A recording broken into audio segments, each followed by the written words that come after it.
do divórcio só chegou ao Brasil em dezembro de 77. De lá para cá, foi se modernizando e provocando mudanças na sociedade. Um levantamento do IBGE mostra que de 2004 a 2014, o índice de casais que optaram por desfazer a união aumentou em mais de 160%. Ou seja, em 10 anos, o número de divórcios passou de 134 mil para 340 mil. Atualmente, este processo pode ser feito de duas formas, diretamente no cartório ou via judicial. E este é o tema do nosso programa, que começa agora.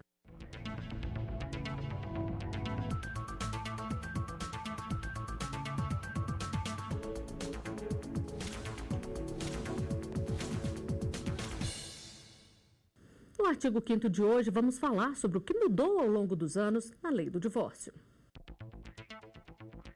A nossa Constituição determina que ninguém será obrigado a fazer ou deixar de fazer alguma coisa, a não ser em virtude de lei. Também assegura a todos, no âmbito judicial e administrativo, a razoável duração do processo e os meios que garantam a celeridade de sua tramitação. Aqui no estúdio eu converso com Felipe Borba, advogado de Direito de Família, e com Luiz Otávio Teles Assunção, doutor em Sociologia. Obrigada por aceitarem nosso convite. Doutor Felipe, hoje no Brasil é mais fácil casar ou se divorciar? Com certeza divorciar. Por quê, doutor? O Código Civil, ele estabelece uma série de critérios e regulamentos para que possa haver o casamento. Enquanto o Código de Processo Civil, também o Código Civil, ele enumera alguns requisitos para o divórcio, mas que são muito menos burocráticos do que para o casamento. Doutor Luiz Otávio, isso influencia na sociedade? Com certeza. Divórcio é uma das grandes transformações que tiveram na sociedade brasileira do século, né? Se no passado era uma instituição sagrada, garantida pela religião, hoje você tem uma relação quase que praticamente laica, essa relação. E isso torna as relações entre as pessoas muito mais fluidas, muito mais fáceis de se desintegrarem, porque o mundo moderno ele é muito impessoal. Nesse sentido, então, cai muito tempo. Claro que isso varia. Nas sociedades mais, digamos, modernas, no sentido de maior urbanização, o número de divórcios aumenta muito mais. E, obviamente, nas sociedades mais tradicionalistas, mais do interior e tal, ainda tem essa presença muito forte. Mas o fenômeno do divórcio ele é uma grande expressão de uma sociedade em profunda transformação. E quais são as formas de extinguir um casamento? Dependendo da situação, ele pode ser anulado, mas esses são casos mais raros e exigem certas peculiaridades. A maneira mais comum é o divórcio, processo que depois da emenda 66, feita à Constituição Federal, ficou bem menos burocrático. Judicialmente, nulidade de um casamento e divórcio tem o mesmo efeito civil. Nulidade declara que um ato jurídico nunca existiu nem teve valor apesar das aparências. O divórcio também dá o efeito de rompimento de um casamento civil. Este advogado explica que a diferença entre os dois processos se dá nos meios. Nulidade é feita só de forma judicial e é necessário que situações íntimas e geralmente desagradáveis entre o casal venham à tona. Já o divórcio é feito de forma mais prática, em alguns casos diretamente no cartório, sem justificativas entre as partes. À medida que o divórcio foi evoluindo nesse período, né, com a edição da Constituição Federal, o novo Código Civil, foi ficando mais fácil, foi ficando mais simples, né? Então hoje as pessoas podem, inclusive, se não tiverem filhos, menores ou maiores incapazes, e se houver um acordo entre as partes que estão se divorciando, elas podem fazer isso, inclusive, num cartório. Para o processo de divórcio, é necessário que o casal vá até o cartório com certidão de nascimento e documentos pessoais de ambos, acompanhados de um advogado, que pode ser solicitado na Defensoria Pública ou que seja de confiança do casal, e dar entrada no processo, que costuma durar poucos dias. Aqui no cartório de notas você pode celebrar tanto a separação quanto o divórcio e também o restabelecimento da sociedade conjugal. Basta não haver interesses de menores ou incapazes e tem que ter, claro, o consenso entre as partes. Feito isso, dá entrada aqui no processo de separação, de divórcio no cartório e pode ser feito, inclusive, no mesmo dia. Doutor Felipe, só para a gente deixar bem claro aqui, essa forma de divórcio diretamente no cartório só vale mesmo para quando os dois estão de comum acordo, né? Exato. Deve haver o comum acordo e também não pode haver filhos menores ou a esposa, no caso, não pode estar grávida também. Agora, essa desburocratização, ela garante a celeridade do processo, com isso tem ajudado também a desafogar o judiciário? Tem. Em 2007 houve uma mudança no antigo Código de Processo Civil, que permitiu o divórcio extrajudicial. Então, essa desburocratização, com certeza, vem desafogando o judiciário ao longo desse período. Dr. Luiz Otávio, ao longo dos anos, o processo de separação e de divórcio foi se modernizando no Brasil. Para o senhor, qual foi a maior evolução? O enfraquecimento, o retorno dessas relações. Hoje, quando você tinha o divórcio no sentido... o casamento, no sentido mais tradicionalista, você tinha uma relação que não era só de marido e a esposa, você tinha uma relação de família com família. Então, nesse sentido, hoje, muita relação está muito individualista entre os dois, uma decisão quase que pessoal de um com o outro. E, antigamente, você tinha uma relação das famílias, era uma relação, então, muito mais profunda, muito mais forte nesse sentido dessas interações. Hoje, como está enfraquecido, hoje o mundo é muito individualista, muito impessoal, então as pessoas estão reduzidas. Se você tem um conflito, né, em casa, um conflito conjugal, você está só. Você não tem aquele amparo, digamos assim, da família, você não tem aquele mundo familiar, da parentela em torno de você que vai te ajudar a solucionar. As grandes cidades são cidades que propiciam essas atitudes. E quem costuma pedir mais o divórcio, o homem ou a mulher? Olha, o papel da mulher é uma das grandes transformações da sociedade moderna nas últimas décadas. Certamente que esse papel da mulher, a mulher já deixou há muito tempo de ser um papel, digamos, mais ou menos submisso. Então, nesse sentido, ela também tem crescido muito nas decisões. Decisões em todos os sentidos. Decisão no mercado de trabalho, decisão na criação de filhos, decisão também em tomar uma decisão de romper um casamento. Porque nos anteriores, não. O casamento é dado no sistema religioso e, obviamente, a mulher criada naquele mundo não cabe a ela essa decisão. Obviamente que hoje a autonomia dela, a independência dela é muito maior, inclusive, para esse tipo de decisão. E o que o novo Código de Processo Civil, doutor Felipe, fala sobre a conciliação antes do divórcio? Então, hoje, com a entrada em vigor do novo Código de Processo Civil, o divórcio entra num meio que é do meio da conciliação e da mediação. Sempre, o Código, de maneira geral, sempre prima pela conciliação, pela mediação. Então, a partir de agora, quando se ajuiza uma ação de divórcio, o juiz vai designar uma audiência de conciliação e, inclusive, ele pode suspender o processo e marcar quantas conciliações forem necessárias para que o processo se resolva na conciliação. Isso vale também para quando o processo é feito no cartório, por exemplo, diretamente, ou aí não? Não, porque no cartório ele já exige que seja consensual. Então, como não tem essa litigiosidade, esse conflito, no cartório não é necessário. E o senhor falou aqui antes que o juiz pode marcar quantas audiências ele quiser para tentar uma conciliação. Mas a pessoa ela tem que cumprir isso, tem que ir a quantas audiências de conciliação forem marcadas, ou ela pode deixar claro ali que ela quer se divorciar e pronto? Vai existir um núcleo psicossocial com psicólogos e especialistas para tentar compor as partes. Mas a partir do momento que o juiz e essa equipe verificar que não há a menor condição de conciliação, as partes vão manifestar esse interesse e o juiz vai sentenciar o processo. Doutor Felipe, só para a gente deixar bem claro aqui, no caso de ter filhos menores, mesmo que o casal concorde com o divórcio, se houver problemas com a guarda, é preciso buscar a via judicial? Tem que ser judicial. Sempre quando há filhos menores, é necessário que judicialize a questão. Independente de ter ou não uma conciliação sobre a guarda? Independentemente. Bom, nós temos uma dúvida de um telespectador para ser respondida pelos nossos convidados. Vamos ver. Eu gostaria de saber o que acontece se o casal se divorcia e depois se arrepende. Doutor Felipe, é possível rever essa situação ou aí o casal tem que se casar novamente? Atualmente, o casal terá que casar novamente. Não tem como voltar atrás no divórcio. Isso é comum, doutor Luiz Otávio, acontecer as pessoas se divorciarem e depois se arrependerem ou é mais raro? Com certeza, comum, com certeza. Decisões muito intempestivas nesse sentido, até porque, como eu estava dizendo, quando as relações são muito individualistas, você está muito sozinho nas suas decisões. Então, muitas vezes, quando você não tem essa sociedade em torno de você muitas vezes é foro íntimo isso. E, obviamente, que foro íntimo é muito mais... A possibilidade de reverter o processo, de retornar, ela é muito maior. Então, nesse sentido, você fica numa insegurança muito maior. As decisões, quando elas são puramente pessoais, você é responsável por elas.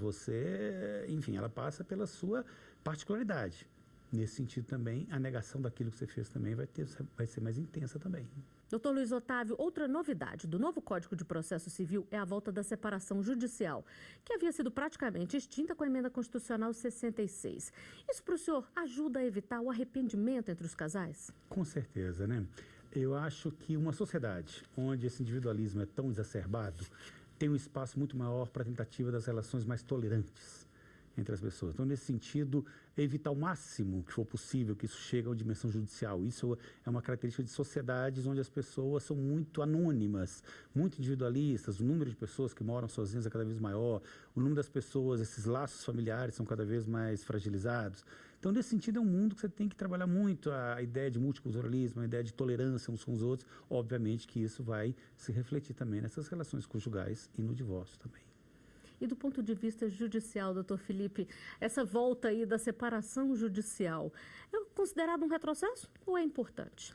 Existe uma crítica muito grande em relação ao retorno da separação judicial nesse novo código. Inclusive, já foi levantado por alguns doutrinadores a questão da inconstitucionalidade, porque a partir da emenda constitucional 66, entende-se, uma boa parte dos estudiosos entende que extinguiu no Brasil a separação. Então, para mim, com certeza é um retrocesso essa questão da volta da separação judicial. Bom, nós vamos a um rápido intervalo. O artigo 5º volta já.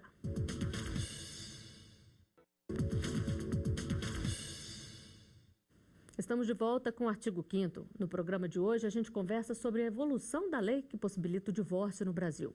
Aqui no estúdio eu recebo Luiz Otávio Teles Assunção, doutor em Sociologia, e Felipe Borba, advogado de Direito de Família. E hoje em dia, muitos casais optam por não se casar oficialmente. Alguns simplesmente moram juntos e outros escolhem a união estável, onde é feita uma certidão em cartório para comprovar o relacionamento.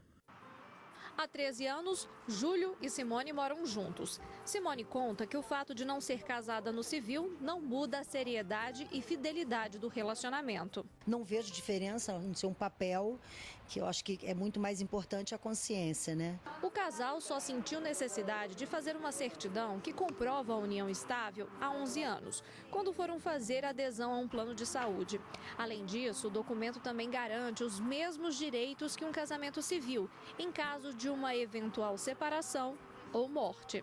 Só que nem todo mundo pensa como o Júlio e a Simone. Muita gente acha que só morar juntos e ter bens em comum basta para caracterizar união estável. Só que pela lei, para caracterizar união estável, se o casal não fez uma certidão, é necessário provar que havia intenção de constituir uma família. Caso contrário, não se consolida união estável. Como que se comprova que se foi ou não uma união estável? Através de contas conjuntas, através de endereços de correspondências de ambos os companheiros para o mesmo local, mostrando que houve uma coabitação. Lembrando que não necessariamente a coabitação é o elemento basilar, E além de todos esses elementos exteriores, externos a essa relação, há que se tirar das partes no momento oportuno, numa instrução processual, quando o processo for ajuizado, se havia esse liame subjetivo, essa intenção, essa vontade de constituir família.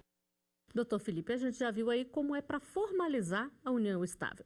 Mas e se esse casal que formalizou a união decidir se separar? O que é preciso? Eles têm que fazer uma nova certidão? Tem que ir ao cartório e formalizar uma dissolução de união estável. Lembrando que é o mesmo caso do divórcio. Caso tenham filhos menores, também tem que ser, essa dissolução tem que ser feita de forma judicial. E o que é preciso para isso? Se não tiver filhos menores, por exemplo, eles simplesmente vão juntos ao cartório? Vão juntos ao cartório acompanhados de advogado. Sempre é necessário a assinatura do advogado neste ato. Agora, doutor Luiz Otávio, na prática, existe uma diferença aí entre a união estável e o casamento? Um dos relacionamentos, por exemplo, é tido como mais duradouro do que o outro ou não? Com certeza. A união estável, eu acho que é um dos grandes exemplos das grandes mudanças nas relações conjugais nas últimas décadas. Especialmente a gente considerar que a união estável, ela cresce muito entre a população mais jovem. E esse é um dado na faixa de antes dos 20 anos, 20 e poucos anos. O grande número, a união estável, ela atinge os maiores números nessa faixa etária. E a família, ela está passando por essas transformações. Dificilmente hoje você vai falar naquela família nuclear, pai, mãe, filhos, etc. Hoje você tem dezenas de modelos de família. A união estável está entre eles e uma que tem crescido enormemente. Temos que também chamar a atenção para a união estável no sentido que não se fala apenas uma união entre pessoas de sexo diferente. Você tem que também considerar a questão das relações homoafetivas, que estão dentro dessa relação de união estável e está criando um debate extremamente profundo no campo jurídico, no campo social, no campo político, que são grandes mudanças. E nesse caso, seja união estável entre casais hétero ou casais homoafetivos, segue os mesmos parâmetros de fazer uma nova certidão, tudo certinho? Os mesmos parâmetros, a mesma coisa, idêntico. Bom, e como fica a divisão de bens na hora do divórcio? Esta é a dúvida de uma telespectadora, vamos ver. Eu gostaria de saber se um dos cônjuges recebe uma herança de família, o outro tem direito à parte dela ao se divorciar. Doutor Felipe, já que a gente estava falando de união estável, vamos começar por esse tipo de relacionamento. Como é que fica essa questão da partilha de bens aí na união estável? Regra geral, a união estável tem um regime de comunhão parcial de bens. Caso o casal venha a optar por um regime diferente, tem que ser feito um contrato juntamente no momento de firmar a declaração, para que se firme um regime diferenciado. Mas, regra geral, é o regime de comunhão parcial de bens. E aí, como é que fica a questão da herança? Se a pessoa recebeu uma herança, ela entra ou não na partilha de bens durante um divórcio ou durante a separação aí de uma união estável? Nos dois casos, a herança não se comunica, no caso de partilha de bens do casal. Doutor Luiz Otávio, partilha de bens costuma ser sempre um problema entre os casais? Com toda certeza. Não só no caso da união estável, essa questão já é secular. Nesse caso em particular, eu acho que a questão cresce, porque se eu estou numa relação de união estável, eu já estou dizendo de antemão que isso aqui não é necessariamente eu estou unido contigo para sempre, até que a morte os separe, no sentido tradicional. Então, obviamente que o patrimônio, nesse sentido, ele vai ganhar uma afeição muito particular. Como a nossa relação, ela é uma união estável, não tem esse sentido tradicional de casamentos mais tradicionais, obviamente que você vai ter uma defesa do seu patrimônio, é um desdobramento lógico da instabilidade da relação, você ter a tentativa de uma guarda maior. Essa questão do patrimônio, ela entra aí no pensamento dos casais quando eles estão se decidindo entre casar ou formalizar uma união estável? Não só na união estável, a questão do patrimônio está presente, né, em todas as formas desses relacionamentos de longo prazo, digamos assim. A questão do patrimônio ela é decisiva também. E do ponto de vista patrimonial, juridicamente falando, doutor Felipe, é melhor ser casado ou fazer a união estável? Na verdade, o casamento também possui como regra geral o regime de comunhão parcial de bens. Mas, lembrando que sempre, tanto no casamento quanto na união estável, caso o casal queira optar por um regime diferente, deve ser feito um pacto antinupcial. E esse pacto é um contrato entre as partes que vai reger posterior partilha. Bom mesmo é fazer um pacto, doutor Felipe? O bom mesmo é fazer o pacto antinupcial, se quiser optar por um regime diferente da comunhão parcial de bens. Pois vamos à última pergunta feita nas ruas para ser respondida aqui no estúdio. Se eu comprei um apartamento antes de me casar, e em caso de divórcio, minha esposa terá direito à parte do imóvel? Doutor Felipe, no casamento depende do regime de comunhão de bens definido? Vai depender do regime. Se ele for casado e não tiver feito um pacto antinupcial, ele vai entrar no regime de comunhão parcial de bens. E, nesse caso, o apartamento dele não entra na partilha. Agora, se ele optou por um regime de comunhão universal de bens antes do casamento, o apartamento dele também deverá ser partilhado. E no caso da união estável, também vale o tipo de comunhão de bens? Na união estável também é um regime de comunhão parcial, a mesma coisa. E será que a facilidade do processo de divórcio influencia nos relacionamentos? A nossa equipe foi às ruas para conferir as opiniões. Os jovens hoje em dia estão casando já pensando, se não der certo, a gente separa. E com essa facilidade que está o divórcio hoje em dia, eu estou achando que prejudica. As facilidades da lei pode até influenciar uma pessoa ou outra, mas a maioria continuam pensando ainda na questão sentimental, na questão que levaram a ficar juntas. Eu acho que a facilidade do divórcio hoje, ela prejudica um pouco, porque as pessoas acabam tomando decisões precipitadas, sem pensar nas consequências desses atos. A facilidade para divorciar, eles não estão pensando duas vezes e estão indo divorciando, né? Hoje divorcio com um, casa com o outro amanhã a mesma coisa. Então isso aí, para mim, o tempo antigo era melhor. Doutor Luiz Otávio, a gente viu aí diferentes opiniões, mas para o senhor, essa facilidade do processo de divórcio faz as pessoas pensarem menos antes de tomar uma decisão?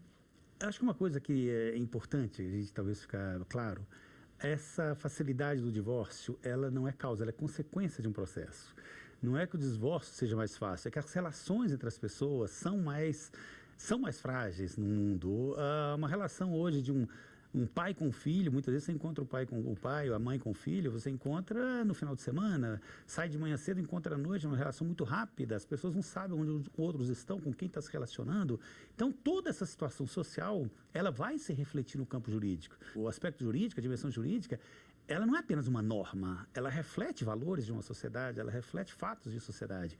Então, o divórcio, não é que o divórcio esteja mais fácil, o divórcio está refletindo uma sociedade onde as relações são mais, um grande sociólogo dizia, onde as relações são mais líquidas. Eu acho que esse nome dele, essa ideia dele foi muito bem, foi um grande achado. Um dos entrevistados falou ali que as pessoas estão muito no pensamento, vamos casar, se não der certo, separa. Exato. Você acha que é isso mesmo? Eu acho que essa é a expressão de uma sociedade profundamente individualista, profundamente impessoal. Nós chamamos de sociologia de profundamente fragmentada, né? Os vários mundos que você transita no seu dia a dia, isso cria um deslocamento das identidades muito fortes. De manhã, você em casa, você está com a família, mas que família? Porque você encontra apenas no final de semana. Você tem as relações hoje, me chamar a atenção, as relações são profundamente virtuais, né? Você está num mundo profundamente dominado por uma tecnologia.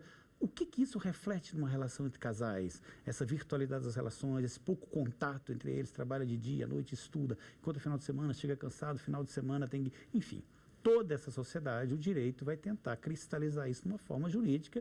Então, não é que o divórcio esteja mais... Ela está refletindo os valores de uma sociedade. Pois é, doutor Felipe, uma das entrevistadas falou, casa com um dia, divorcia no outro, casa no outro e vai numa roda viva. Existe algum prazo legal entre o casamento, o divórcio, um novo casamento, um novo divórcio ou não? A lei não prevê nenhum prazo mínimo ou máximo para que haja entre o divórcio e o casamento. Mas não pode ser feito um novo casamento enquanto a partilha do casamento anterior não tiver sido concluída. Esse é o critério. Agora, prazo não há. E para o senhor, do ponto de vista legal, essa desburocratização do divórcio ajudou ou atrapalhou? Eu acredito que desafogou o judiciário, mas isso de forma nenhuma incentiva o divórcio. Eu acredito que é uma questão cultural. Ao longo do tempo, a evolução da sociedade vem, como o doutor Luiz falou, cada vez progredindo mais, e as leis têm que acompanhar. Se as leis não tivessem acompanhado, o judiciário estaria abarrotado de ações e não haveria essa questão de aumento, porque facilitou. Bom, e antes de encerrar o programa de hoje, vamos mostrar um caso que aconteceu em Belo Horizonte, Minas Gerais. Um advogado foi consultado para fazer um divórcio, mas a atitude dele acabou convencendo o casal a continuar junto. Ao repassar os documentos que a cliente deveria providenciar, o advogado pediu que ela respondesse 4 perguntas que fizeram toda a diferença. Eu fiz tudo o que pude para salvar meu casamento? O divórcio é a melhor opção hoje? Quem são minhas maiores influências? Quantos momentos vocês superaram juntos e como se conheceram? Em sua página no Facebook, o advogado publicou que perdeu uma cliente, mas ganhou um casal de amigos. Bom, a gente viu aí que o advogado fez o casal pensar melhor antes de tomar uma decisão que eles acabaram nem tomando. Com facilidade ou não, é sempre bom pensar bem antes de tomar qualquer decisão, doutor Felipe? Com certeza. Eu digo que nós, advogados que atuamos no direito de família, temos um pouquinho temos que ser um pouquinho psicólogos, sem querer ter a expertise dos profissionais, mas sempre trazendo o casal a refletir se de fato é aquela decisão a ser tomada, se houve um amadurecimento dessa decisão, porque por diversas vezes chegam nos nossos escritórios e as pessoas desistem após pensar bem melhor sobre a questão. É importante, né, doutor Luiz Otávio? Com certeza. Quanto mais você pensa, mais você começa a entender qual é o perfil das pessoas no mundo moderno. Você já não tem mais um perfil de um dominar o outro. Isso é absolutamente fundamental. Hoje você vive nesse mundo de emancipados, no mundo de independência, no mundo de autonomias. Se você vai para um casamento e não está muito claro para você que esses espaços têm que ser respeitados, esses espaços de tolerância, eles têm que ser respeitados, isso pode gerar conflito. E hoje o mundo moderno não está admitindo mais essas relações hipertradicionalistas, não tem espaço. É bom pensar muito nisso, que facilita a tolerância e o convívio. E o respeito acima de tudo, né? Com certeza. Bom, e o artigo 5º de hoje está chegando ao final. Doutor Felipe, doutor Luiz Otávio, agradeço muito a presença de vocês aqui no estúdio da TV Justiça. E eu agradeço também a você que nos acompanha. Para rever os nossos programas, é só acessar o site tvjustiça.jus.br. E você também pode enviar a sua sugestão de tema para o e-mail artigo5@stf.jus.br. A cada semana temos um novo encontro. Até lá!